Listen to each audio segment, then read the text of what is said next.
Bonjour, je m'appelle Ivan Capelli, j'ai 32 ans. Vous m'avez principalement connu sur Badmania, sur toute la partie communication et marketing pendant environ 8 ans. Beaucoup d'interventions sur les news, les réseaux sociaux, le marketing.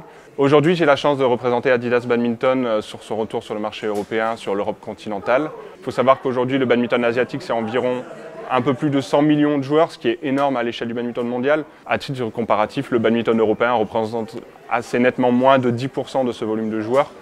Aujourd'hui, je pense que l'addition d'Adidas était vraiment saine de reconcentrer ses efforts sur le marché asiatique afin surtout de pouvoir permettre à la gamme de se reconsolider, de retrouver un nouvel élan. Et lorsque l'on revient sur un marché aussi exigeant avec des codes aussi établis que le marché européen, de pouvoir avoir une gamme consolidée et qui pourrait permettre de séduire un public exigeant et connaisseur. Les joueurs attendaient toujours Adidas Badminton. Même si on n'était plus sur le marché depuis 5 ans, 6 ans, on avait toujours une appétence pour les produits Adidas Badminton qui était certaine. Les revendeurs nous le disaient, les joueurs nous le disaient. Adidas a fait un gros step en avant sur la qualité notamment du hardware, les raquettes, toute la partie vraiment spécifique au badminton. Et plus important, à réussir le tour de force de remettre de l'ADN Adidas au sein de produits avec l'esprit du badminton infusé dans les raquettes, dans les sacs, dans tout ce qui compose les indispensables d'une marque de badminton. Donc aujourd'hui, le fait d'avoir vraiment ce gain en qualité et d'avoir cette légitimité de revenir sur le marché européen avec des produits à fort rapport qualité-prix et où vraiment les premiers retours sont excellents en termes de qualité du produit par rapport au budget investi auprès d'un magasin, permettent de confirmer que vraiment on se dirige dans la bonne direction et que les produits sont conformes aux attentes que l'on avait pour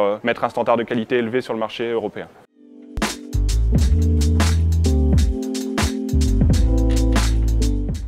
Ça serait un peu prétentieux de parler en leur nom et au niveau de leurs objectifs sportifs. Dire qu'ils visent la médaille olympique cette année ou la médaille mondiale l'année prochaine, sans leur faire insulte, je pense que ça serait un petit peu ambitieux parce qu'il y a des étapes sportives à valider avant qui n'ont pas forcément été franchies aujourd'hui. Mais on n'est jamais sûr, c'est ce qui fait aussi la beauté du sport, c'est que l'on peut toujours avoir des surprises et des belles histoires à raconter.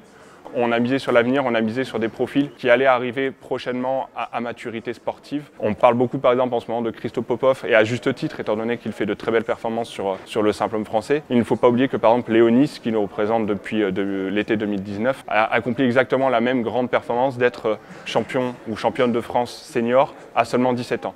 Donc c'est quelque chose qui nous donne un gros indice sur son potentiel et c'est quelque chose sur lequel on mise vraiment pour l'avenir. Pour ce qui est de Toby et Thomas, évidemment, aujourd'hui, ils ne prétendent pas à une place dans le top 10 mondial, mais ce sont des joueurs qui devraient arriver à maturité autour de 30 ans. C'est ce que l'on constate aujourd'hui sur la majorité des grands talents du badminton européen. Lorsqu'on parle de performance internationale, je pense aussi à nos ambassadeurs para-badminton, comme Charles Noakes et Meryl Lockett, qui viennent juste de devenir champions de France et qui, eux, frappent véritablement à la porte des podiums internationaux et qui pourraient bientôt nous faire l'honneur de belles médailles internationales sur le circuit mondial.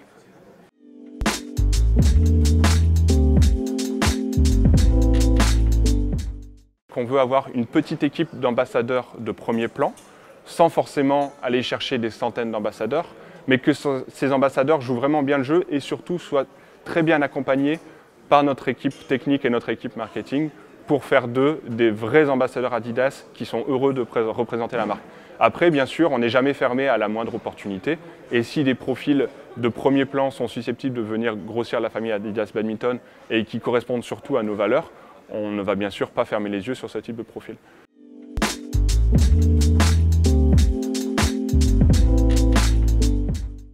Alors aujourd'hui, les Jeux Olympiques, pour un jeune athlète qui les fait pour la première fois, c'est forcément toujours un enjeu, vraiment plus d'adaptation autant que de performance sportive. On sait qu'il y a énormément de moments à forte charge émotionnelle.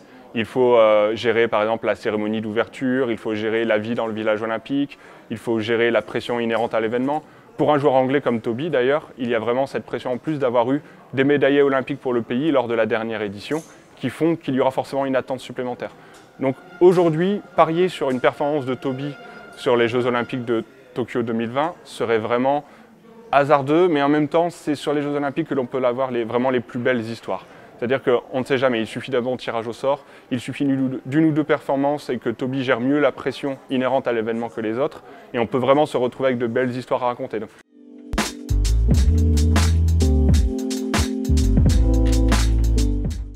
Paris 2024, ça paraît très loin, étant donné que l'on se réimplante tout juste dans le marché. Aujourd'hui, nos projets d'ici 2024, c'est de compléter les 50% qui nous manquent pour atteindre nos objectifs fixés initialement lorsque l'on a permis à la marque de revenir sur le marché du badminton. C'est-à-dire que les 50 premiers pourcents, c'était d'être sûr de la qualité des produits, être sûr de la pertinence des profils proposés. Aujourd'hui, les produits Adidas Badminton ont un rapport qualité-prix exceptionnel, ont vraiment un savoir-faire, l'ADN badminton, et n'importe quelle personne aujourd'hui qui va tester une raquette, une paire de chaussures, un sac, qui va essayer du vêtement Adidas, pourra dire qu'il y a vraiment un vrai effort de fait pour dire qu'Adidas est réellement présent dans le marché du badminton.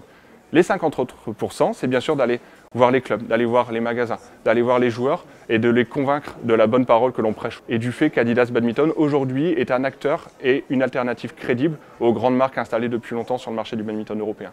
Donc ça ne sera pas facile, ça sera un effort au long cours, mais d'ici 2024, on a vraiment une belle plage de travail afin de permettre à tout le marché européen de retrouver de la confiance et retrouver de la certitude sur le fait qu'Adidas Badminton, à l'instar de tout ce qui se passe sur les autres disciplines pour Adidas, est vraiment une marque premium et une marque qui mérite la confiance des joueurs de badminton.